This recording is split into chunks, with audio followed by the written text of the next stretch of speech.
दोस्तों ये है एक BC547 APN ट्रांजिस्टर। अब इस ट्रांजिस्टर का मैक्सिमम फ्रीक्वेंसी 230 से 300 मेगाहर्ट्ज होता है और ये इसका पिन आउट आप लोग एक बार ध्यान से देख लीजिए। अब 22 पिकोफैराड का एक कैपेसिटर को ट्रांजिस्टर के कलेक्टर और इमीटर पिन के बीच में हम लोग लगाएंगे।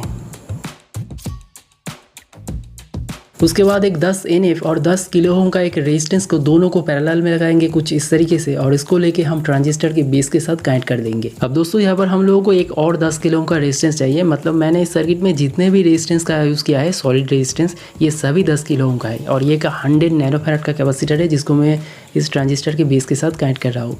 यहाँ पर देखिए ये भी एक 10 किलो ओम का रेजिस्टेंस है। अब दोस्तों इस सर्किट में सिग्नल इनपुट के लिए मैं कंडेंसर माइक का इस्तेमाल करूँगा। आप लोग किसी भी तरह का ऑडियो इनपुट का इस्तेमाल कर सकते हैं।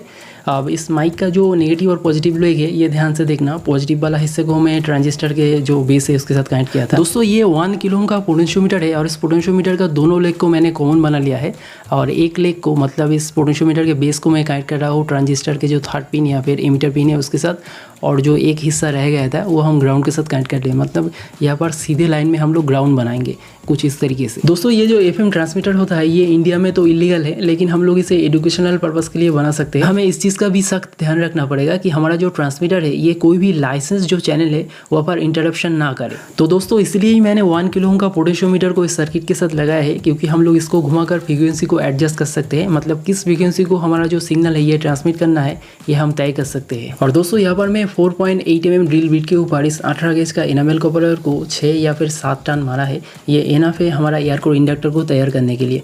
अब इसका जो कोटिंग है ये मैंने हटा दिया है इसको। और दोस्तों यहाँ पर मैंने ठीक जिस तरीके से इस एयर कोर इंडक्टर को बनाना यहाँ पर दिखा है, अगर आप लोग इसी तरीके से फॉलो करके ये बनाते हो तो एक ही बारी में आपका सर्किट काम करेगा। और दोस्तों यहाँ पर मैं एक 9 वोल्ट का बैटरी से पावर सप्लाई दूंगा इस सर्किट में। और दोस्तों इस सर्किट में हम लोग एक वेरिएबल कैपेसिटर और एक वेरिएबल इंडक्टर को लगा के इसका जो फ्रीक्वेंसी एडजस्टमेंट है ये हम बहुत ही प्रिसाइजली कर सकते हैं। और दोस्तों इस सर्किट का जो एंटेना का तार है ये 1 मीटर का तार ही एनफ होगा और इसको हम लोग कनेक्ट करेंगे जो हमारा कॉइल है और ट्रांजिस्टर का कलेक्टर पिन इसके बीच में।